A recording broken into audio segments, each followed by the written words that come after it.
ګرانو کتونکو السلام علیکم. زه محمد سلمان همدرد د حق غږ پښتو چینل خبري لنډیز کې ستاسو کوربه اوس تاسو پام را اړوم د مهمو خبرونو لنډیز ته. طالبان وایي اوس د دې وخت را رسېدلی دی چې د ولس په خوښه په یو خپلواک او سالي نظام رامنځته شي. طالبان وایي دا د هیواد د کوم فرد ډلې یا سیاسي ګروپ شخصي مال نه دی. طالبان وایي افغان ولس په هیڅ صورت د دې ناروا اقتدار دوام نه غواړي.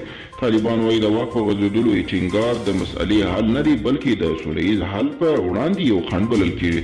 حکمتیار وایي له ارګ پرته اوس ټول لوري موقته اداره غواړي. حکمتیار وایي چې اشرف غني د پاکستان او امریکا له لارې طالبانو ته د موقت حکومت وړاندیز کړی خو هغوی نه دي منلي. نوموړي ویلي چې اشرف غني ته د نظام بقا مهمه نه ده یوازې د واک د زوال ویر اخیستی. حکمتیار زیاتوي طالبان تر اوربند وړاندې د نظام د نوعیت مشخص کېدل غواړي.